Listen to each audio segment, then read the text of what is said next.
enjoy mo lang yung life mo na meron ka ngayon. Mag-aral ka, tapusin mo yung pag-aaral. At makabait kay mama, susunod kay mama. Ha? Happy birthday, and we love you.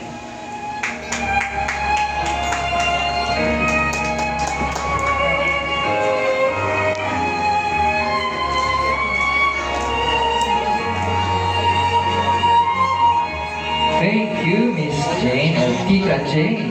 Tita Jane, baka mamaya pwede mo yung pagbigyan isang kanta habang dinner, ha? Thank you, Miss Jane. Next po, Miss Faith Ginto. Miss Faith. Ay, si Faith, oh. Ayun, oh. Faith. Faith! Ay, ikaw ate. Faith! Sama din. Teka, kinakabahan niya na si ate. First time niya magsasalita sa Sino, Faith? sa harap. Oh, ala. Sama ka naman, Faith, eh. Sige na lang. Ano yung sabi? Ay, di, kaya mo yan. Samahan ni mami.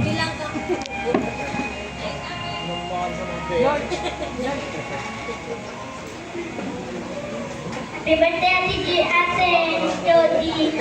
I love you.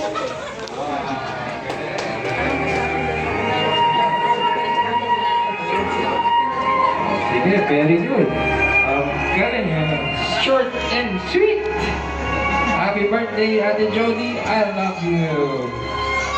And thank you, Ate Faith. Jordan naman. Tignan natin kung may lakas din ng loob si Jordan. Ay, matapang ito. Ayan, oh. Matapang. Oo, ang loob. Oh, sige, message mo kay ate.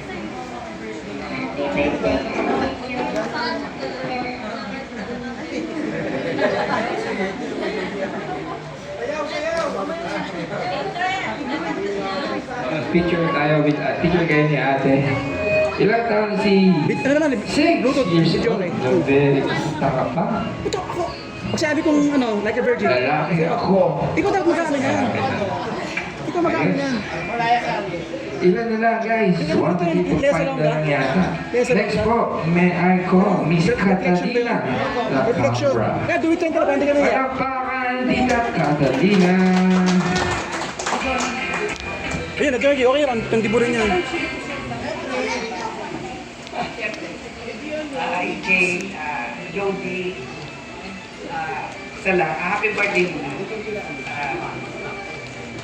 Ano ko lang siya, wish ko lang, tapos ng pag-aaral mo na. Okay lang ang mag-boyfriend, okay lang yan. Oo, tama But yun. take it as inspiration muna. At saka, stay healthy and happy, enjoy lang sa buhay. Para, basta mag-aral lang.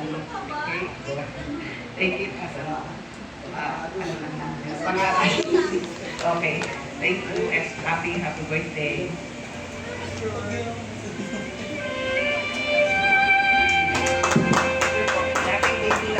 Birthday and birthday, Jody.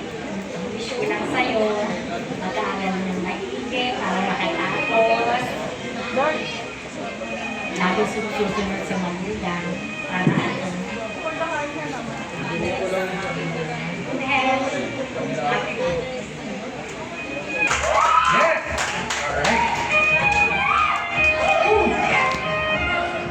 Another angel.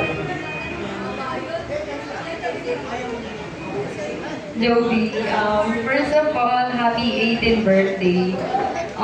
I hope masaya ka sa hinanda nila mama at tito para sa'yo. Alam ko din na mas masaya si Papa ngayon na nasa langit na lalo sa atin at kung sa kung ano mang pinagsasaluhan natin. Sana wag mo madaliin ang iyong pagtanda.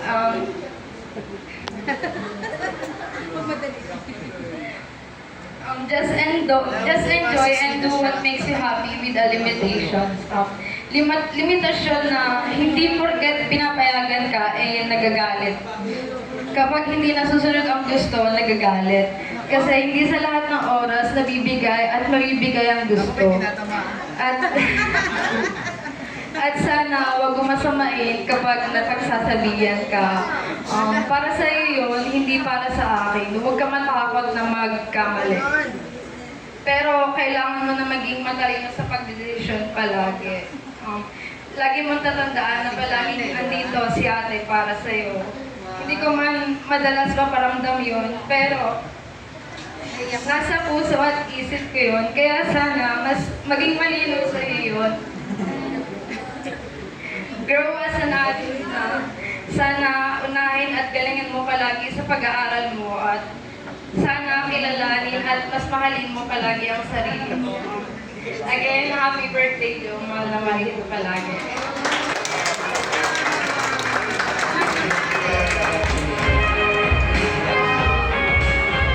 Oh, picture mo nga, ate.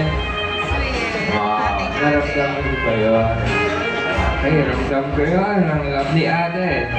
Next naman, sige, para matigil mo na ang ito kung baka iyak din ba, Gillian Pere. Wala siya. Abot. Teka. Wait, Kay. Kay. Miss Kay is next one. Kay, para Kay. Kay Kabahar. Kay Kabahar. Ikaw lang Kay. Nag-isa ka lang Kay. Nag-iisang si Kay Kabahar.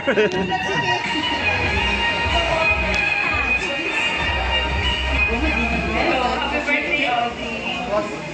Nandito ako sa Tita Kay lagi para sa'yo. Huwag ka lagi mahihigang mag-birthday sa akin. Alam mo naman mahal na mahal ka namin ko yung baby namin sila para. So yun, lagi mo lang mahalin yung sarili mo. Yung. Wala. Wow, daming fans ni Tita Kay. Yan. Napakabait na tita.